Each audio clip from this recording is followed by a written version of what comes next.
अस्सलाम वालेकुम व्यूअर्स, आज मैं आपके लिए कहानी 100 साल बाद की किस्त नंबर 9 लेकर हाजिर हुई हूँ। उम्मीद करती हूँ कि आपको मेरी ये कहानी बहुत पसंद आ रही होगी।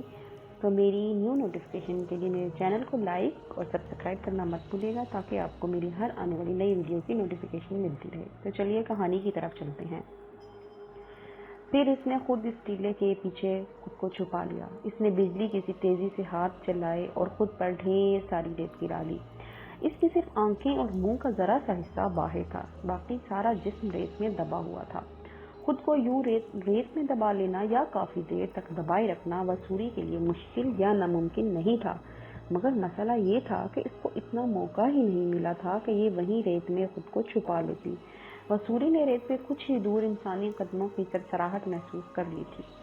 इस वक्त इसकी अपनी फितरती तमाम सलाहियतें जाग चुकी थी। वैसे भी वो इस वक्त तकरीबन जमीन के अंदर ही थी, इसलिए अपने इर्द गिर्द होने वाली मामूली हरकत भी वसूरी महसूस कर सकती थी।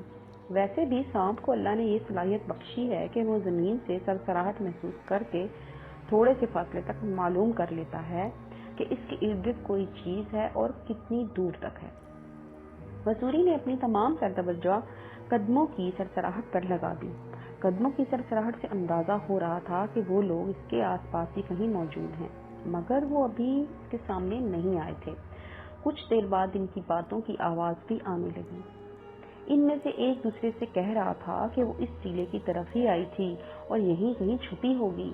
बाकी टीले यहाँ से कुछ फासले पर थे, अगर वो इन तक जाती तो उनको नजर आ जाती।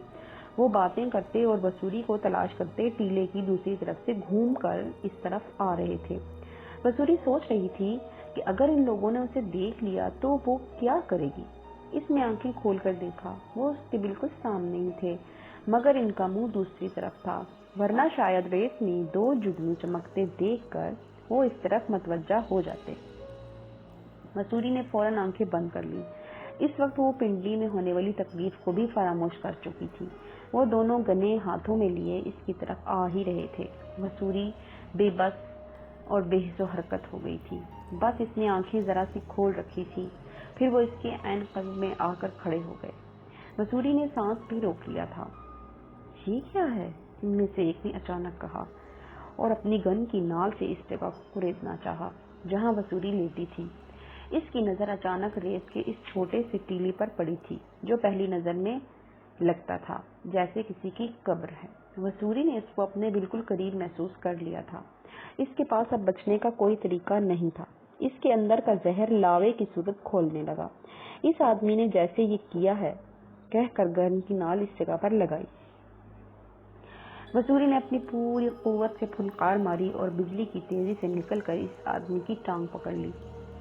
दोनों ने इस अचानक उस्ताद पर बौखलाकर पीछे हटने की कोशिश की, मगर एक की टांग वसूरी के हाथ में होने वजह से वो धप से रेत पर गिर पड़ा। वसूरी ने एक और फुंकार मारी और पूरी कुव्वत से उस आदमी की टांग पर काट लिया।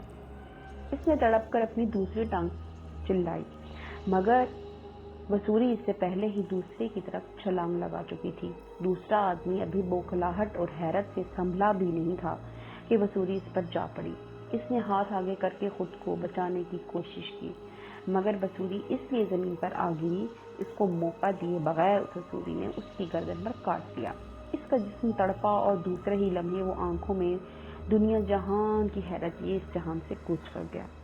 इसका दूसरा साथी पहले ही एड़ियां रगड़ कर ठंडा हो गया था। वसूरी के मुंह से निकलने वाली फुनकार में दुनिया भर का गुस्सा था। इसने जलती आंखों से इन दोनों को देखा और वापस चल पड़ी। कुछ दूर जाकर वो रुकी और वापस पलटी।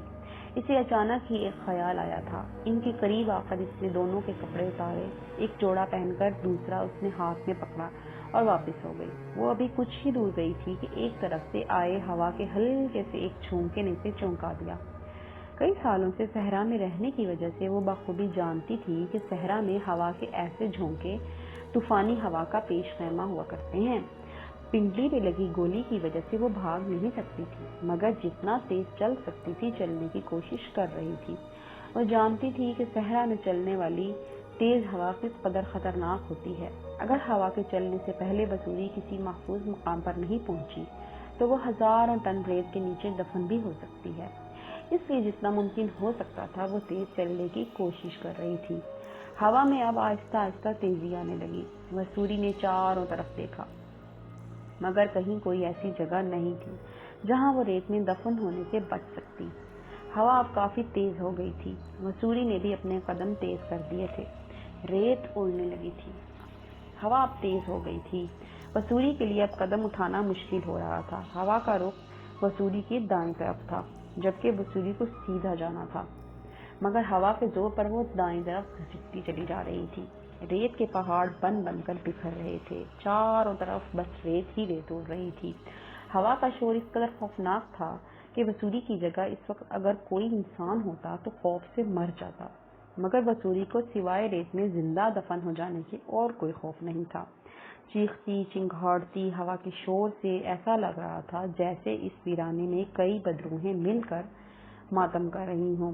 وسوری گرتی پڑتی ریت سے بچتی بچاتی چلی جا رہی تھی۔ اسے معلوم نہیں تھا کہ وہ کہاں ہے اور ہوا کس طرف سے اسے دھکیل کر لے جا رہی ہے۔ وہ اس وقت ہوا کے رحم و کرم پر تھی۔ 2-3 گھنٹے کے بعد ہوا تھم گئی۔ نوری ریت پہ ایک جگہ پڑی تھی۔ ہوا کے رکتے ہی اس نے خود پر پڑی ریت جھاڑی اور اٹھ کھڑی ہوئی۔ اس نے چاروں طرف دیکھا مگر کچھ دکھائی نہیں دے رہا تھا۔ وہ اندازے سے ایک سمت چل پڑی۔ صبح ہونے میں کچھ وقت رہ گیا تھا۔ اسے اپنے مسکن تک پہنچنا تھا یا پھر کسی ایسی جگہ جہاں وہ آرام سے دن گزار سکے۔ اگلی رات ہونے پر وہ اپنے مسکن کو ڈھونڈ سکتی تھی۔ چلتے چلتے وہ ایک جگہ رکی۔ اس کے سامنے کسی آبادی کے آثار نظر آ رہے تھے۔ اس کے ساتھ ہی چھوٹی سی ایک الگ بستی بھی تھی۔ اس چھوٹی بستی کو دیکھ کر وسوری چونک گئی۔ وہ کئی بار پہلے یہاں تک آ چکی تھی۔ وہ اس بستی اور اس میں رہنے والوں کو جانتی تھی۔ وہ بستی اس کے خاص دشمنوں سپیروں کی بستی تھی۔ وہ پریشانی کے عالم میں اس بستی کی طرف دیکھے جا رہی تھی۔ اس میں اگرچہ مزید چلنے کی سخت نہیں تھی مگر وہ یہاں اس بستی کے قریب کسی صورت رکنا نہیں چاہتی تھی۔ وہ جانتی تھی کہ اگر اس بستی میں سے کسی نے اسے دیکھ لیا تو وسوری کے بہت زیادہ مشکل ہو جائے گی۔ وہ پلٹی اور خود کو کسی نہ کسی طرح گھسیٹتے اپنے مسکن کی طرف چلنے لگی۔ سورج نکلنے ہی والا تھا۔ وہ جب اپنے مسکن کے قریب پہنچی اسے اب تکلیف زیادہ محسوس ہو رہی تھی مگر وہ بس اپنے زخم بھرنے کا انتظار کر سکتی تھی۔ اس کے علاوہ اور کچھ بھی اس کے بس میں نہیں تھا۔ مولصق کئی سال سے اس قبرستان میں رہ رہا تھا۔ اس آس پاس کا تقریباً سارا علاقہ چھان مارا تھا مگر اسے وہ نہیں ملا تھا جس کے لیے وہ میلوں کا سفر طے کر کے یہاں پہنچا تھا۔ اسے اب خیال آ رہا تھا کہ کاش اس رات وہ اس لڑکی سے پوچھ ہی لیتا کہ یہاں زیادہ ریت والا علاقہ کس طرف ہے اور وہاں چلا جاتا تو شاید وہ مل ہی جاتا۔ اسے کیا معلوم کہ یہ جس سے پوچھنا چاہ رہا تھا ان کی اپنی بستی کے قریب ریت کا صحرا تھا۔ مولصق سو چکا تھا۔ وہ اب کسی اور جگہ جا کر اسے تلاش کرنا چاہتا تھا۔ ایک رات اس نے مکلی کے قبرستان کو خیر آباد کہا اور ایک طرف چل پڑا۔ اسے نہ منزل کا پتہ تھا اور نہ ہی راستے کا۔ بس اس لگن اس کی تلاش اسے جہاں لے جاتی یہ وہیں چلا جاتا۔ اس نے سوچا تھا اگر کہیں ریت ہی ریت نظر آئی تو یہ وہیں رہ لے گا اور اس کو تلاش کرے گا۔ اگر کچھ دن وہ نہ ملا تو آگے کسی اور جگہ چلا جائے گا۔ کبھی نہ کبھی تو اس کی تلاش ختم ہوگی ہی۔ کئی مہینے وہ چلتا رہا، ڈھونڈتا رہا اور پھر آگے چل پڑتا مگر ابھی تک نہ اسے ریت کا صحرا ملا اور نہ ہی وہ جس کو مولصق سالوں سے کھوج رہا تھا۔ پھر ایک رات وہ وہاں پہنچ گیا جہاں چاروں طرف بس ریت ہی ریت تھی۔ نوری کا باپ گھبرایا ہوا تھا۔ گوٹھ کے وڈیرے حکم سائی نے کل نوری کو اپنی حویلی طلب کیا تھا۔ وہ نوری سے کوئی خاص بات پوچھنا چاہتا تھا۔ نوری کا باپ خدا بخش سپیرا اس بات سے خوف زدہ تھا کہ وڈیرا حکم کہیں نوری کو حویلی میں قید ہی نہ کر لے۔ اگر حکم ایسا کچھ کرتا تو نوری کا باپ اس کا کچھ نہیں بگاڑ سکتا تھا۔ تو ناظرین، ہماری اس کہانی کا اختتام ہوا چاہتا ہے۔ اگلی قسط لے کر پھر حاضر ہوں گی، تب تک کے لیے اجازت دیجیے۔ اللہ حافظ۔